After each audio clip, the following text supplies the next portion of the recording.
Hello everybody, my name is Professor Tom Gregg. I teach at the University of Aberdeen, where I'm thrilled to have your own minister, Brent Johnson, as one of my doctoral researchers and students. It's my particular joy this year to be invited to give the Durfee 360 lectures and to do so around the topic of the breadth of salvation, based upon a recent book that I had published that your minister and the Durfee 360 committee thought might be of broader interest to you all.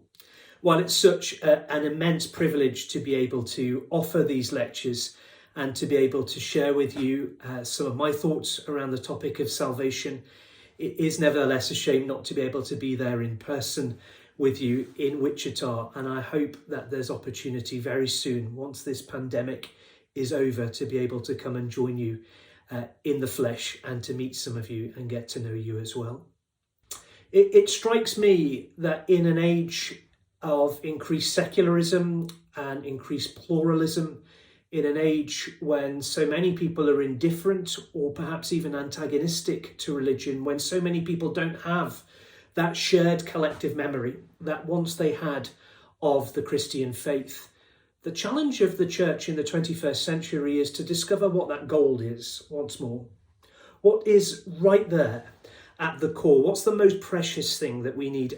And there might be other things along the way that are extraordinarily precious and valuable in and of themselves, but which we have to let go of for a period of time while we focus on the gold which we desire.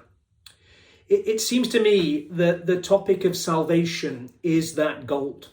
We believe as Christians in the God and Father of the Lord Jesus Christ, whose name is itself salvation.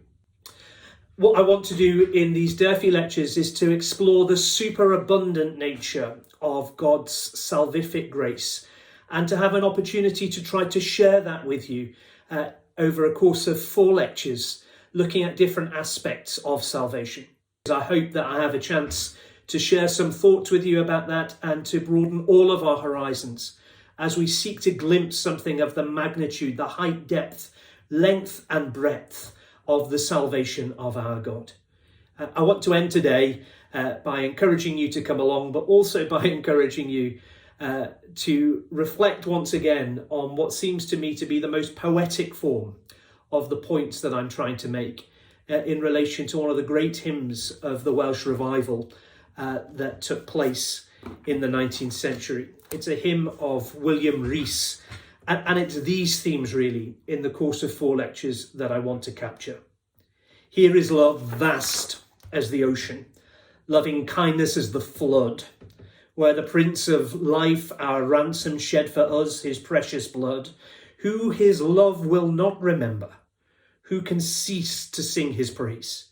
He can never be forgotten throughout heaven's eternal days. On the mount of crucifixion, fountains opened deep and wide. Through the floodgates of God's mercy flowed a vast and gracious tide. Grace and love like mighty rivers poured incessant from above. And heaven's peace and perfect justice kissed a guilty world in love. In thy truth thou dost direct me by thy Spirit through thy word, and thy grace my need is meeting as I trust in thee, my Lord. Of thy fullness thou art pouring thy great love and power on me, without measure, full and boundless, drawing out my heart to thee. William Rees, in his hymnody, glimpsed something of the enormous magnitude of God's saving love, of the power of God's grace, and of the overwhelming tide of salvation that flows towards creation. It's those topics in what I hope are fresh and exciting and new ways that I want us to consider together in this Durfee series. So I send my blessings, my prayers, and my love to you from this side of the pond, hoping and praying that you are well during this difficult time at the moment during the pandemic. God bless you, and I hope to see some of you at the lectures.